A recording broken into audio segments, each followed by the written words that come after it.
Oui, bonjour M. Mabed. Dans les années 2000, il y a eu la radiation du doyen des juges Jean-Paul Renard. Vous avez vécu aussi des dérives de la justice à cette époque-là. Vous pourriez en parler un petit peu? Écoutez, d'abord je me présente, je m'appelle Rachid Mabed, ça fait 40 ans environ que je suis en France. Je suis venu pour faire des études post-universitaires et j'avais choisi la France parce que c'était le pays des droits de l'homme. Du moins c'est ce que j'entendais à travers les médias et les différentes associations. Voilà, vous aviez quelle activité à l'époque des faits? Je suis venu, j'ai fait un doctorat, j'ai fait des études européennes et je me suis retrouvé à avoir un cabinet de conseil avec 6 employés, conseil en gestion. J'étais directeur de 2 hôtels au centre de Nice et j'enseignais à l'université de Nice, à l'IUT, Cannes, Sophia Antipolis et à l'école supérieure de commerce. Alors, pour de l'informatisation par exemple J'enseignais les systèmes d'information. Ce que je veux dire, c'est que j'étais militant au sein d'Amnesty International et de l'Amicale des Algériens. Et dans le cadre des activités avec Amnesty International, je passais des nuits entières à écrire des courriers à travers le monde pour la défense des prisonniers politiques et toutes les atteintes aux droits de l'homme que l'on constate et que Amnesty dénonce à travers le monde. Et au sein de l'Amicale des Algériens, c'était surtout dénoncer les dérives policières, judiciaires et tout ce qui se passe à travers les injustices que les Algériens et les étrangers subissaient quotidiennement. Voilà. Et vous pensez qu'on vous a attaqué en fait sur le plan judiciaire parce que vous, justement vous étiez dans ce cadre-là de défendre? Effectivement, moi j'étais d'abord un militant actif, très actif. J'ai dénoncé 27 affaires d'agression policière où était impliquée la police nationale, dont un meurtre au centre de rétention de la police nationale de Nice, M. Loussif Abderrahim, qui est reparti en Algérie, en paquet cadeau, dans un cercueil, alors j'ai vu de mes propres yeux une balle dans la nuque tirée par forcément un policier au centre de rétention. Et en plus de cela, j'étais un donneur d'alerte très énergique sur la Côte d'Azur, un militant actif vraiment déstabilisateur, puisque c'est moi qui a été à l'origine indirecte de l'installation du procureur Éric de Montgolfier comme procureur de la République de Nice. En effet, j'ai envoyé aux 577 députés de la République, à tous les sénateurs et à toutes les associations civiles et morales, ainsi que les ministères, un mailing dans lequel j'ai dénoncé l'affaire de pédophilie dont était cité le juge Renard à titre personnel par le père d'un enfant. Cette affaire, c'est le juge Renard qui l'avait en charge de l'instruction alors qu'il était impliqué. Et c'est là que Mme Elisabeth Guigou, garde des Sceaux, a mis fin aux fonctions de Jean-Jacques Zinel pour le remplacer par Éric de Montgolfier, qui par la suite s'est comporté en mafieux au même titre que le juge Renard. Voilà, donc en fait dans le coin vous dérangez et ils ont monté une cabale contre vous. Pouvez nous expliquer un peu cette cabale? Écoutez, d'abord si je vous racontais l'ensemble des cabales qui n'ont pas fonctionné, on passera la nuit ici. Contrôle fiscal qui vient au bout de 6 mois, il n'y a rien. Je me retrouve dans mon cabinet de gestion avec un gars qui vient avec un 357 Magnum qui me tire dessus. Malheureusement, je ne suis pas mort pour le patron de la police, M. Pierre Petitjean, qui l'a organisé, programmé, puisqu'il n'a pas voulu. Il y a une affaire un peu comme ça, de Karimache, oui, qui est un peu... Oui, mais moi, je l'ai vécu personnellement, je ne peux parler que de moi. Et ensuite, je prends un exemple, je vais au commissariat pour dénoncer des malversations financières au sein des hôtels. Je me retrouve 11 jours en psychiatrie, décidé par un préfet mafieux, M. Xavier de Furst, qui m'a envoyé en psychiatrie, augmentant de facto le trou de la sécurité sociale, oui, puisque j'ai passé 11 jours, puisqu'un autre expert est venu, et il m'a dit: qu'est-ce que vous faites ici? Voilà, donc il y a eu plusieurs cabales comme ça, et le pire, ça s'est terminé comment? Alors, l'avant-dernière cabale, c'était que je me suis retrouvé au tribunal correctionnel de Nice, où il y avait Didier Durand et toute la clique Didier Durand qui a été radié pour vol, vous le savez, monsieur Renard. Oui, ça c'était un route de Nice. Voilà, il y avait aussi monsieur Renard qui était le doyen des juges respectables, alors que l'inspection des services judiciaires du ministère de la Justice a prouvé qu'il était en relation mafieuse avec la mafia italienne. Oui, ces gens-là m'ont mis au tribunal correctionnel de Nice pour abus de faiblesse, à savoir que j'aurais volé de l'argent dans une entreprise qui est la mienne à 100%. Et j'ai été relaxé en cours d'appel, puisqu'il n'y avait aucune plainte. Voilà. Et puis ça a continué, vous avez eu après d'autres accusations de ce type, en sollicitant des personnes dans votre entourage, et vous pouvez nous en parler? L'ultime cabale commence par le renvoi d'une femme de ménage pour vol d'une gourmette en or dans une chambre d'hôtel dont j'étais le directeur. Elle refuse de partir et j'appelle la police. Un mois plus tard, pour contrecarrer le conseil de discipline, elle dépose une plainte pour harcèlement sexuel. Et elle mentionne qu'il n'y a eu ni attouchement sexuel ni viol, et je ne l'ai plus jamais revu.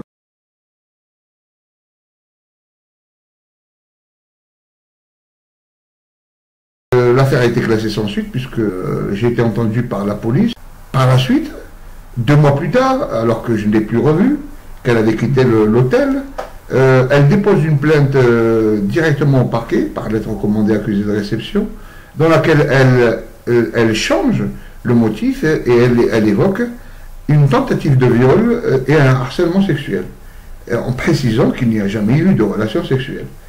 Devant cette contradiction, le parquet a classé sans suite, et un beau jour, sa fille, mineure de 15 ans, elle a pris au commissariat avec sa maman qu'il n'y a eu ni attouchement sexuel ni viol, mineure de 15 ans, donc, et je ne l'ai plus jamais de pédophilie, interpellée à la maison, devant ma famille, emportée au commissariat, et une garde à vue a commencé. Et au bout de 48 heures, la petite a reconnu qu'elle a menti, parce qu'elle a été confondue par des preuves, notamment le fait que j'étais devant mes étudiants à l'université.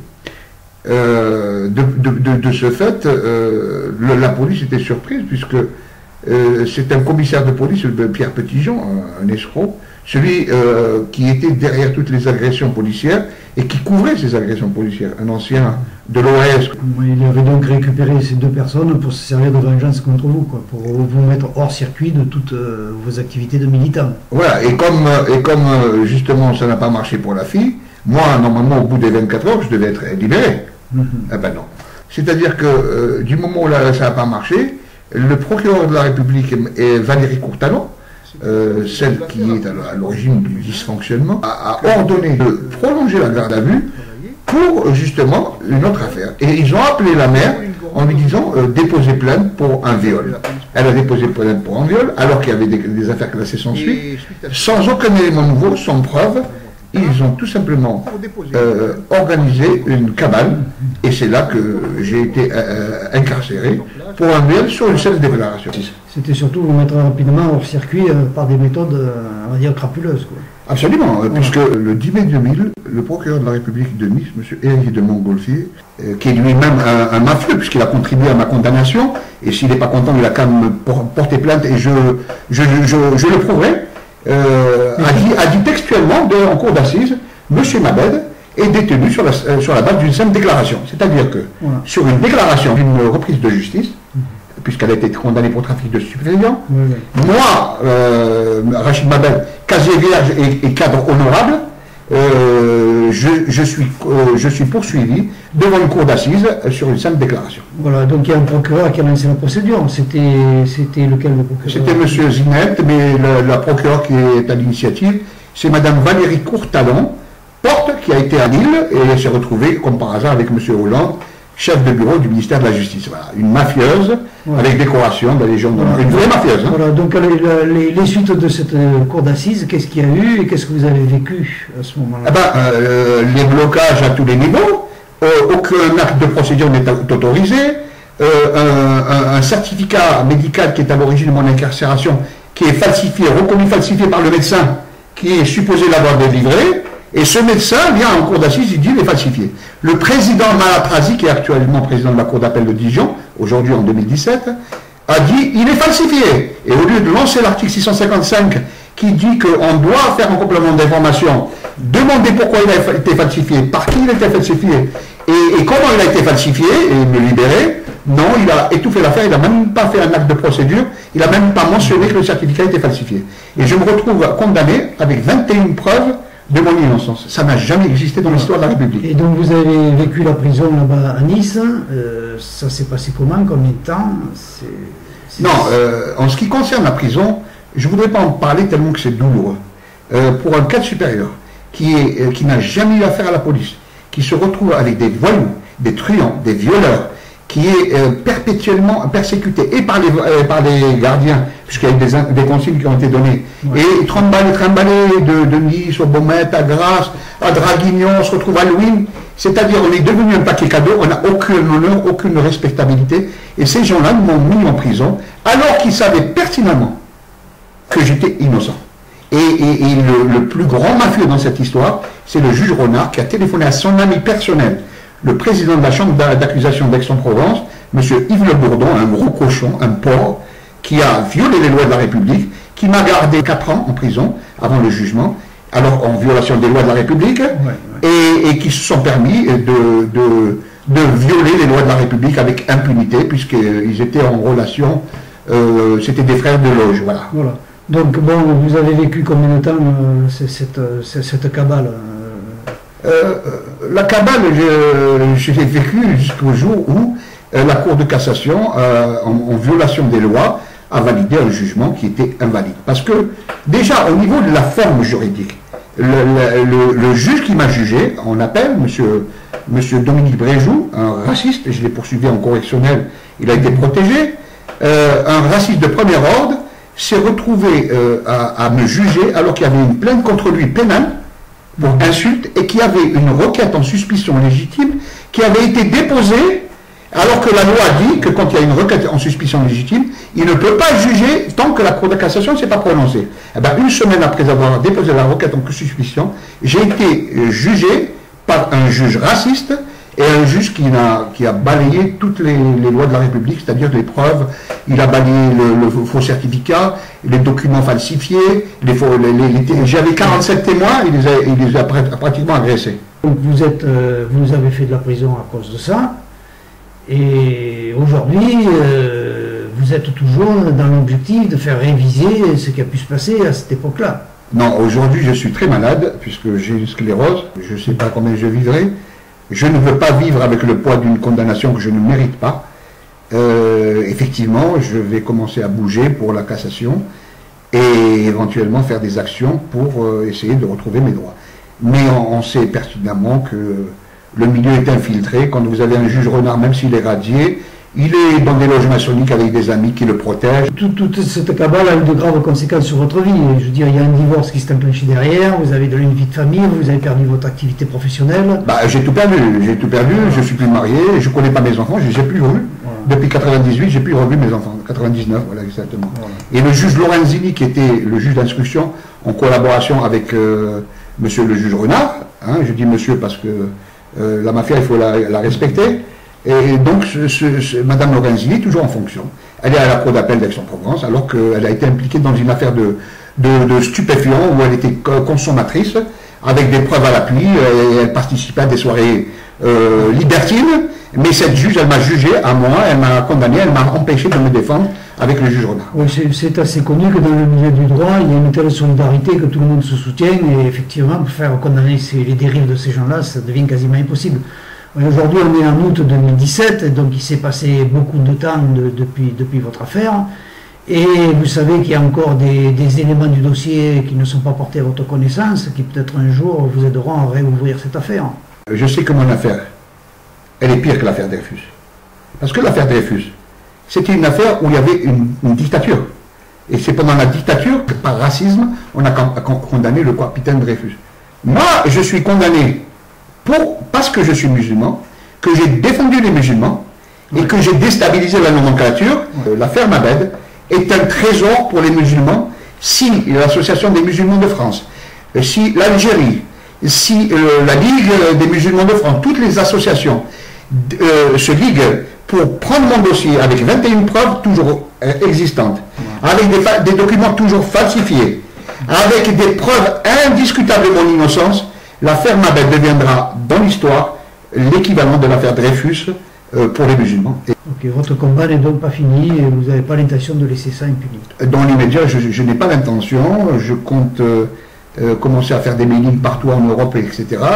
Je vais voir de quelle façon je pourrais citer devant les tribunaux correctionnels, peut-être à Bruxelles ou quelque part, mais il va falloir que je bouge.